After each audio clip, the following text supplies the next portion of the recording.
Welcome, guys. This time we are talking about the 1988 movie. Are you ready for this?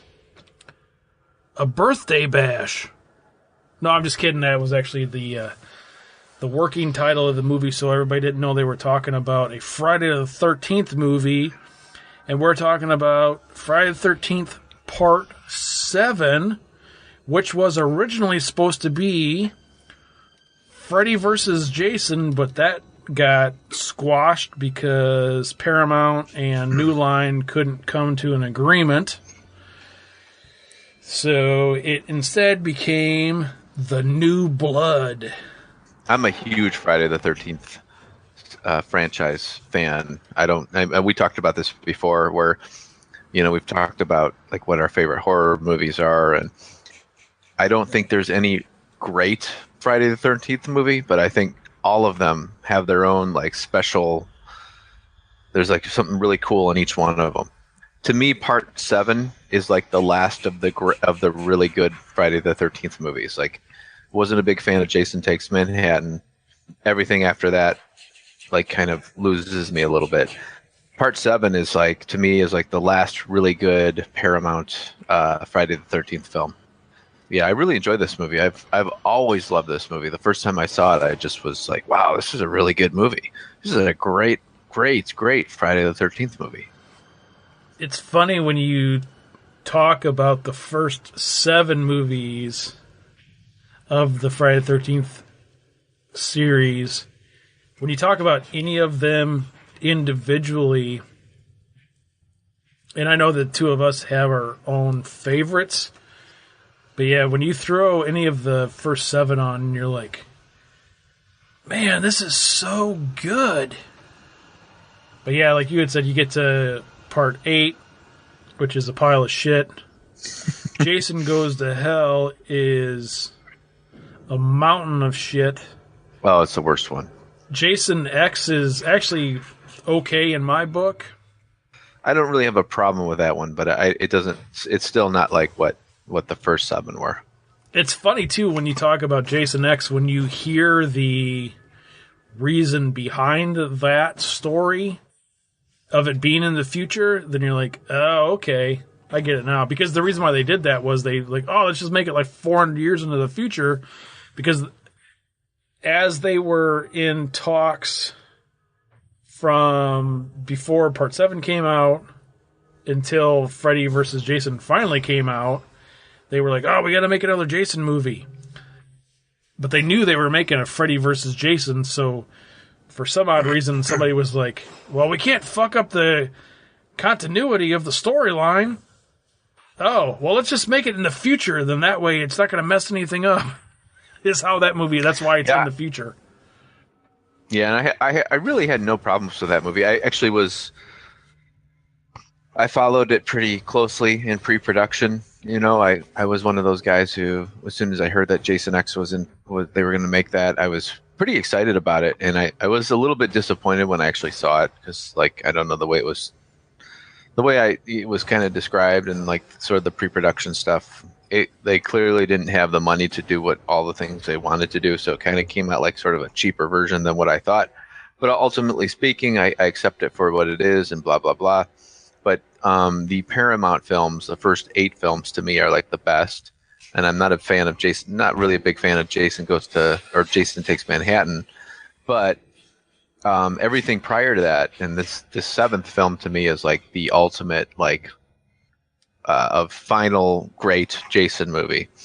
I love the look of Jason. Again, like I always talk about how I like how I want my monster to look a certain way. And I think he looks great in this film. And actually, this is the first Kane Hodder appearance of Jason, and he, went on to do several more movies as Jason, which is kind of unique because all of the previous actors, it was kind of like a one-time thing and that was it. But I thought this took the look from Part 6, the zombie look, and took it to the next level. And one of my favorite parts of all Jason movies is the reveal of what he looks like without the hockey mask. And I gotta tell you, this Part 7, what they did with him and the way they designed it, just total badass. I mean, this is one of the best designs for Jason without the mask that they've ever done, in my opinion. The only one that beats it is the final chapter, because I like that look the best. That's my favorite look for him. That's how I would imagine he's supposed to look, based on the original Tom Savini design of what he looked like as a kid, and then Tom Savini coming back for the final chapter and doing the adult look up for Jason. So that to me is the definitive Jason.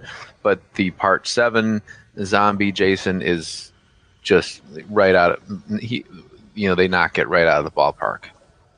This movie starts with what they had all done up to this point, and this nice little recap at the very beginning of the movie, which primarily focused on the Tommy Jarvis storyline. The flashback I shouldn't say flashback, the recap at the beginning of the movie ends with Tommy at the end of part 6 getting the chain around Jason's neck and dropping him down into Crystal Lake. And then it goes to a flashback of the main character in this movie, who is Tina, and her mom and dad are having a fight. I think her dad was a drunk and he was actually beating her mom or something. And she says something like, I wish you were dead. And then you come to realize that, or the purpose of the flashback is to show that Tina has powers. And she inadvertently kills her father in the lake, which is one of the most comical deaths of the movie, because she he's out on a little dock out in the lake, and she's out in the lake in this boat, and she's just like, oh man, she's like, I wish you were dead. And she makes the dock collapse, and she's in the boat, and her mom is on the shore, and they're both like, oh my God, what did you do? And then they're like, must have been like, oh, I guess he's dead. Yep, that was it for him. You want some cake or something? I mean, might as well come back inside. It was just so weird. Right. They're like, oh, he must be dead. But, yeah. So that's kind of funny when you watch that. The other thing with this movie, which actually doesn't take away from it too much, but any horror fans out there, especially those of us that have followed the Friday series for a long time, know that when this movie was made in 1988, in order for it to get the rating that it got, it was heavily edited. And when you watch it nowadays, it is actually almost shocking how very little blood and gore is in the movie. I don't think you actually even see any kill from start to finish at all. Wouldn't you say that this is probably the worst in terms of the edits of all of them that you can think of? Oh yeah, for sure. When you look at like some of the behind the scenes stuff or the deleted scenes and how they had to cut it, I mean, they really took out a lot of gore in this film. I mean, there was a lot more that was filmed than what we ended up seeing, for sure, by a long shot. And this is one of those ones too, if you watch any interviews with like the original director, when they were forced to cut out all of this stuff, it was cut out and it's gone. So there's never going to be like an extended cut or any of that stuff. And one of the most famous scenes in this movie that was cut is you have the two people that are like in the woods camping, and the one guy goes to get firewood or whatever he's off to do. And, you know, it's Friday the 13th movie, so the other girl's like, oh, okay, well, I'm going to go get my sleeping bag and get naked. And we're going to have sex when he gets back. And Jason cuts open the tent and grabs the sleeping bag with the girl in it and drags it out and smacks it up against the tree and then throws it on the ground. And then, you know, there she is dead, of course.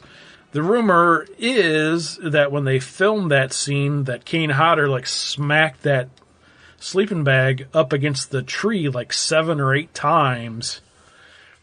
And they just cut it all out. And, nothing actually happened. They were just oh, you got to cut it out. We can only have one hit. Right. Which to me is funny because, this is the mid-'80s and it's a horror movie. You can't have any blood or gore in this movie. But every person in this movie, screw it. They can get naked. We don't care. Yeah, we can see their boobs. That's fine. Yeah, a lot of nudity in this movie, which is kind of funny. Another thing about this movie, too, though, is it did look like, although I like this movie, and I don't want to bash it for this, but they definitely, there's like a sense of a lower budget.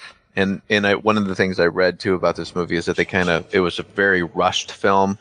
Like they had to put it together and make this film real quickly.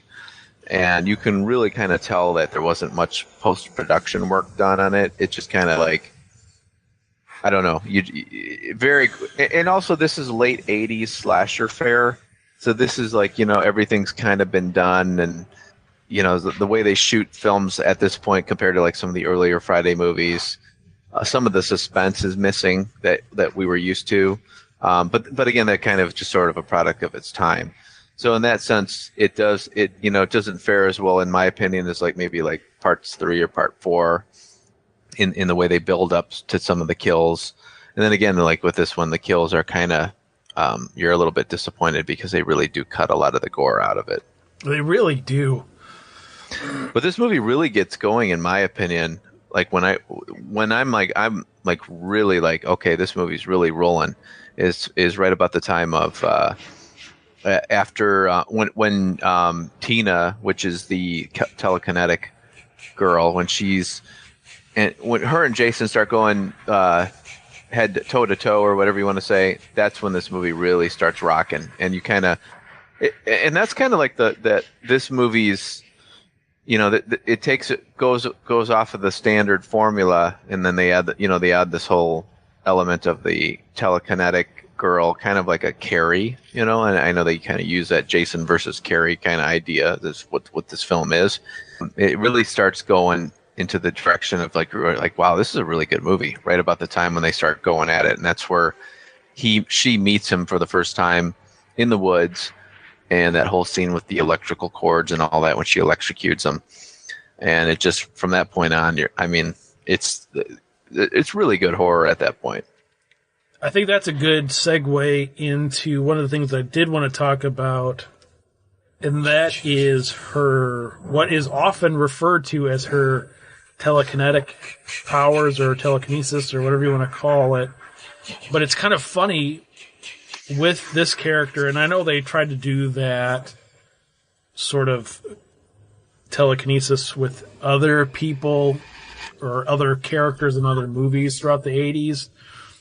And maybe this is the definition of being telekinetic, but Tina's powers were all over the place. So she could take a boat dock down when she was 7 years old.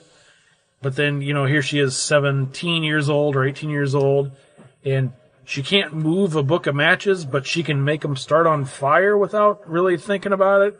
She can throw TVs across the room. And then she can bring Jason back to life. Yeah.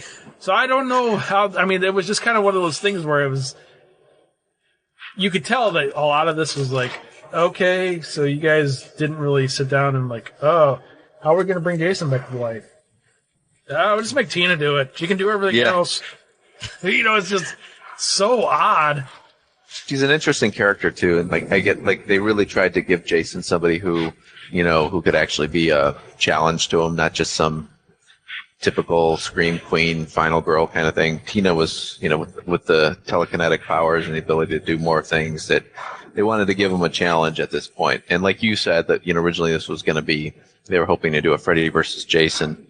Which, thinking back about that, that would have been the kind of like the heyday of those two characters. The late '80s, especially with Freddy, he was kind of the top of the food chain back then. Would have been interesting to see what they would have come up with. I actually did enjoy the actual movie, that the Freddy versus Jason movie that they did come up with. I thought it was pretty good. But to think back, like what would that have been like, in like 87, 88, or whenever that was, they did that movie. How would that have been? So, coming up with the Tina character, okay, we're going to do, this girl with powers, and, she's able to do all kinds of crazy stuff. But I really thought they did a good job with it. And I really, I think a lot of it had to do also, like I said earlier, with the way they designed Jason, with the mask off, and he really looks like a monster in this movie. Oh, yeah. And I thought, horrible. Yeah, I thought they did. I mean, all that stuff, like, just at that point, like, it's really good late 80s horror at that point. And I always wonder, when I see this now, if Jason being on screen as much as he is in the movie, not only at the end of the movie when he gets his hockey mask knocked off, and unlike a lot of the previous movies and then movies ever since then, where the mask comes off for just a brief second and then the mask goes back on. Yes.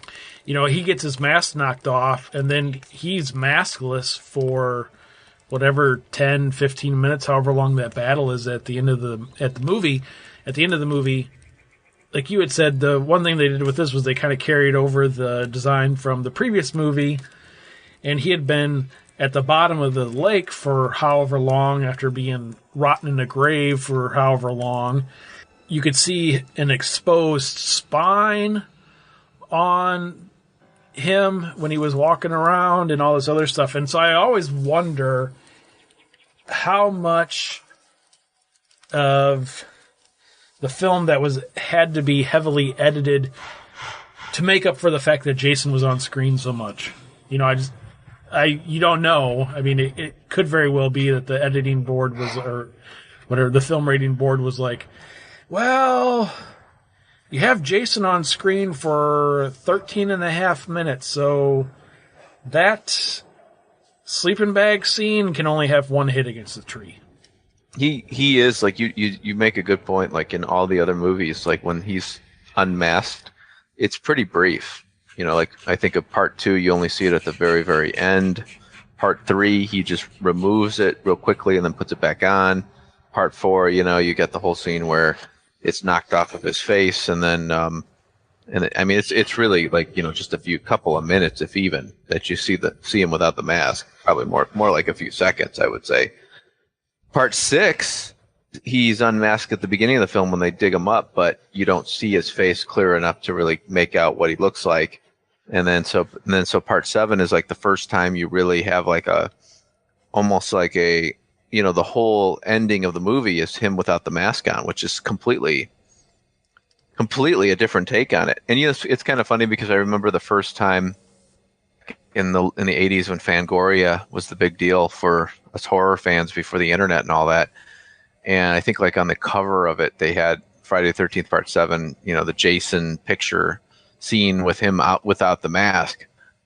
And then when I saw the movie, I was like, holy crap, that's Jason. Like I remembered seeing that look, because I didn't realize that was Jason, because it was, looked like such like a monstrous design. It didn't, like, I never registered that was that was Jason, without the hockey mask. So it really did kind of take a whole different spin on it in that way.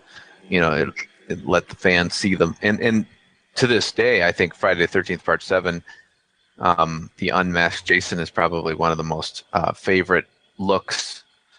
I prefer the Jason pre-zombie Jason, where he's more of just like the mongoloid guy. Like I'm more of a Part 3, Part 4 Jason. But Part 7 Jason to me is like the really cool how they did the zombie look and everything. So I was quite impressed. One of the other cool things with Jason at the end of this movie is, and this actually goes back to what we were talking about with Rogue One a little bit, and kind of being a movie for fans, but when Jason's unmasked at the end of the movie, if you pay attention, you can actually see that he has all of the scars on his face from all the other movies, which kind of necessarily didn't really have that in all the other movies. So he has the axe wound from part 3. He's got the machete slice from part 4.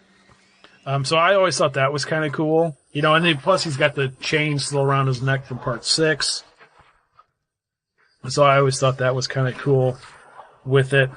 Yeah, overall, I mean, it's like we'd said before, even though it is heavily edited, this movie is a highly enjoyable movie for a Friday the 13th movie. I know the two of us have our own favorites of the franchise, and they are different ones. You know, of all of the other ones, I mean, this one, if somebody had to sit down and decide a Friday the 13th movie to watch, if you threw this one on, I would never be like, part 7? Oh, no, I don't want to watch that. I mean, it's a good movie. I enjoy it from start to finish every time I watch it. And when I watched it this last time, which I just watched it the other day, in preparation for this show, it'd probably been maybe 2 years since I've seen it, if maybe not a little bit more. But, you know, it's one of those things where you're like, oh, man, I love this movie. Yeah, it's a good one. It really is. It's one of the better ones for sure. And it's kind of funny that it's one of the later ones too, for the original Paramount 8 films, and it's a really good movie. It's a really good Friday entry in the Friday the 13th series. I would have to say that my only other gripe with the movie actually kind of coincides with, which really isn't a gripe, and I shouldn't even say either one of them are really a gripe. Just kind of a little bit of a check mark against the movie or ding against the movie, but it kind of goes in line with what I was saying with the opening of the movie, where Tina's like, "Oh, Dad, I wish you would die," and then he falls into the lake, and Mom and Tina are like, "Oh, okay, we'll just go in the house, I guess." But at the very climax of the battle between Tina and Jason, the dad pops out of the water and drags Jason down, and you're like, really? Come on. It's just one of those things where you're like, that was kind of corny. I mean, I get that you're kind of paying homage to the original movie and stuff, but... Yeah. But the original... the way they shot that originally was he was going to come out of the water as like a zombie, and then they ended up going back and redoing it. But yeah, because of editing, if I remember right, because they couldn't have him because they wanted them all rotten and stuff, and they're like, we already got Jason in here for 13 and a half minutes. You can't have that. Right? Yeah, ridiculous. But yeah, so I give Friday the 13th Part 7, The New Blood, a big giant thumbs up. Oh, I do for sure as well. So what did you think of... I'm going to ask you about two characters in the movie. Yeah. First one being Dr. Cruz. Well, Dr. Cruz, the writing in this film is kind of sketchy. Let's be honest. I mean, you could tell that this thing was tossed together really quickly. And so, we get the villain of Miss Dr. Cruz, and, he's like the whole, he's kind of like the Rob Zombie Dr. Loomis in a way, right? He's kind of like looking, for his own interest when it comes to his patients. So he's focused on like, well, I got this telekinetic patient, and, I'm going to try to exploit her as best I can, and just to make her think she's insane so I can like write a book or whatever about her powers. He's kind of like the guy they make you want to hate him, and it's kind of tossed together real quickly, sort of like late 80s fashion, where it's sort of cliche and all that stuff. But for what it is, it works. I didn't have a problem with it. I would kind of agree the same way. When the movie first starts off and you're first introduced to Dr. Cruz, yeah, you get that, that guy's a sleazeball feeling right away. Oh, yeah. So the other character, which I think is a again, a typical 80s horror character, but is the snobby blonde Melissa. Oh, yeah. Right. You know, she's kind of that character, too, where you're like, she's kind of hot, but I want to punch her in the throat at the same time. Yeah, and again, I think she kind of like portrays that the perfect like 80s snobby bitch character. And so I you know, and again, they don't with this movie, the characters are sort of cliche and cookie cutter. So they kind of, you don't get a whole lot of their motivation and whatnot. You just get like enough to kind of either dislike them or like them, or whatever. And, you know, the focus is you're supposed to really, really not like her and think that she's, you know, this rich kind of, you know, spoiled brat kind of girl who's always trying to get the main guy. And the characters, let's be honest, like the whole cast is about, I mean, when you take, okay, like, you go into the 80s template for characters and everybody's pulled right out of there. I mean, like, you get the, you know, the main guy, you get the, you know, the stoner guy, you get the geeky girl, you got the spoiled brat girl, it's completely like, you know, all the stereotypical horror movie characters. But again, this is late 80s. This is what we came to expect at this point. So. There's, with that, and that's exactly what I was going to say, is you could take the cast, or not the cast, but the characters from this movie and flip-flop them with the characters from the original Friday the 13th movie, and they would all fit in perfectly, right? Yeah, they would. But in a way, though, that the original Friday the 13th movie, the characters were a little bit more authentic, I guess you would say.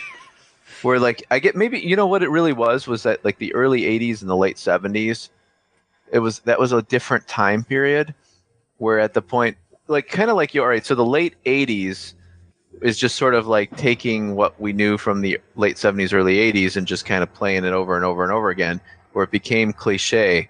Kind of like how in, like, going to the remake Friday the 13th movie and the cast that they got for that are basically these characters who know that they're doing that and like make it apparent throughout the whole movie, which is one of the things I didn't like about it. That's the whole Scream thing right there. It's the whole Scream thing, exactly. Like, and I think like the remake, I enjoyed it for what it was. They're very, very self-aware of what they are and who they are. Like, especially the beginning scene, you know, they over-sexualize the scene, like, because you're like, oh, this is Friday the 13th, we got to have the sex scene and we got to do this and we got to do that. So let's make a big deal of it. And then they even, like, the guy, the African American character, like, very, very self-aware. Oh, I'm the only black guy in the film, and oh, of course, I'm the guy who's going to die. And and like, there's all these comments like that because it's, and we all, the audience all knows that. Again, like you said, it's like the whole Scream thing. So it's like, it's kind of funny, when you look at the early '80s, like Friday the 13th, the first four or five of them, maybe, probably first four. And those characters weren't cliche per se. You know, that was sort of like, that was just, oh, that's what it is. But by the late 80s with Friday the 13th Part 7, they were like cookie cutter cliche. We need the geek, we need the hunk, we need the nerd, we need the, you know, the spoiled girl, we need the, you know, it's like, you know, the slut. We need all of these characters completely and totally one note. You know, and it's like, just kind of fit them into that formula. And so you see, I see a big difference between Part 7 and Part 1 in terms of the characters. Like, where you could flip flop them for sure, but at the same time, there's like more of an authenticity in the first movie where it's like they weren't quite cookie cutter at that point. Like, you didn't really know that that's what they were supposed to be. So the other thing too with the movies from the late 80s compared to even the early 80s is kind of going back to the remake of Friday the 13th and Scream and stuff, to where you had that, you know, you don't have sex, you don't do this, you don't do that. Yeah. You're the token black guy. Well, right. So the movies in the late 70s, early 80s didn't have the token black guy. They didn't. To whereas when you got into these movies in the late 80s, they did. And that's one of the things, too, that, not to take away from the movie, but is almost a little odd when you're watching some of these. You're like, so you have all these snobby white rich people over here, and then you have this black guy over here, and he doesn't seem to be friends with anybody, but it's like, oh, we got to have him in here, so let's just throw him. He's gonna sit over on the steps for the whole movie and just pout about himself, which is what the kind of did in this movie. They never really talk to anybody in the movie, it's one of those things where it got to that point. It's 1988. Okay, we gotta have this girl. We gotta have that, like you had said. You gotta have the slut which we had in this movie. You kind of had two versions of the slut. You had the rich snobby bitch who was like, oh, I'm going to sleep with you to make him jealous. But then you had the other one who was, oh, I'm going to have fun this weekend, so I'm going to get all stoned and I'm going to go have sex with that guy. Right. Then you had the stoner, yep. Yeah, the stoner and the only thing that this movie didn't have was it didn't have, like, the nerd type character. No, it did. The girl. With the glasses, oh, you're right. Remember? You're totally right. It totally did. Yep. Yeah, it had that. And like you said, like you could like look at all the Friday movies, and they all had the nerd, the slut, the jock, like all of them are there, and it's all played one note characters. The hero, So I mean, it's like, but this movie, like it, like really pushes to the cookie cutter. Like we're really not going to get to know you much more than just the very basic little, this is who you are kind of thing. And you got to remember too that this movie, Friday 13th Part 7, Jason was kind of he was starting to, his numbers in the box office were dwindling. Freddy was kind of the top of the food chain in horror during the late 80s. So if you compare like the Freddy teenagers and the Jason teenagers, you'll see a whole lot of similarities there, especially in the late 80s. Exactly. Oh yeah. Yeah. This is like, and this is when those two were like, neck and neck and trying to kind of compete for box office. And Friday 7 kind of did go to the supernatural route, which kind of competed with, Freddy, who obviously was supernatural. And so, yeah, it's like, if you look at like the later Nightmare movies and the later Jason movies, like, those characters are just, like you said, kind of completely interchangeable. It's all the stuff that like in the 90s, like with Scream, that they were, the self-referential stuff, you look back and that's what they're talking about. But when you look at the late 70s and look at Halloween, look at Jamie Lee, look at the teenagers in Halloween, and look at the teenagers in Texas Chainsaw Massacre, and even the original Friday the 13th. And it wasn't cliche then; it was completely brand new. And they weren't really, it wasn't like, oh, we need this, and this. It was like, oh, this is just kind of how it is. It was sort of organic. But then, as you see in the later 80s, it's like 87, 88. Yeah, then they're following formula completely. Well, I think I would really like to see a director's cut or something, an unedited version of this movie at some point. Me too. I don't think we'll ever get that. No, I don't think so either. But before we go, we are going to do something we haven't done for a long time on this show. And no, we're not playing strip poker again. Oh, come on. I was totally hoping we'd do that. We're going to do a giveaway. We're going to try it out. It's a new year. We're going to try it out. And I have the perfect giveaway to go with this movie. Really? What we're going to give away is the original Friday the 13th on Blu-ray. And we're going to make this one a little tricky because we don't have an email anymore. So what we're going to do, and to make sure that whoever wins the giveaway is actually a listener of the show, what I have devised is a way that only listeners of the show would know how to do it. So that is going to be, before the show is released, the artwork for this episode will go up on Instagram and as our profile picture on Facebook. So there's going to be 2 pictures of it, one on Instagram, one on Facebook. So it's going to be pretty simple what you have to do. On Instagram, all you have to do is regram the picture and then hashtag horrorheads. And then on Facebook, all you have to do is share the profile picture once it comes out. And it will be out and available by the time you guys listen to this episode. And the same thing, so you share it and just hashtag horrorheads. So that way we can look at both of them.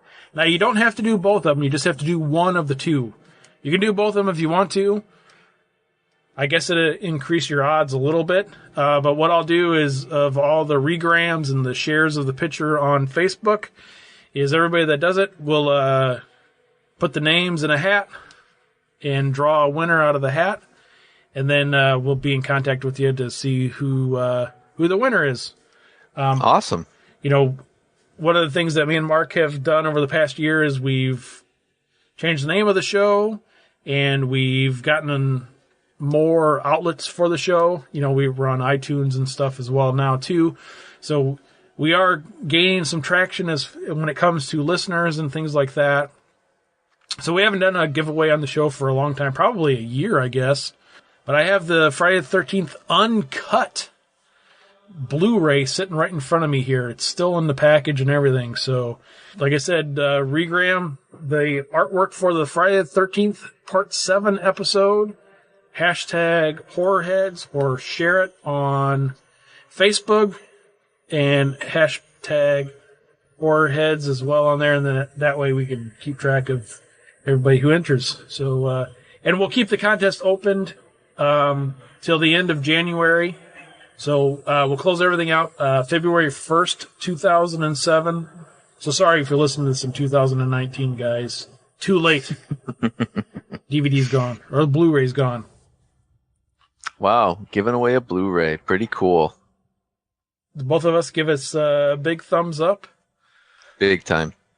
All right, yeah, guys. Highly recommend. Yeah, for sure. Definitely check it out. And it's the other thing about it too is, which is pretty standard for the 80s movies, but I mean, it's a pretty short movie, 80 minutes or something. So, have a couple hours to kill. You have enough time to pop some popcorn, grab a beverage, throw the movie in. Hell, you even have enough time to watch the trailers before the movie. Well, there you go. Can't beat that. All right, guys. So we'll talk to you next week. See you later. Have a happy Friday the 13th.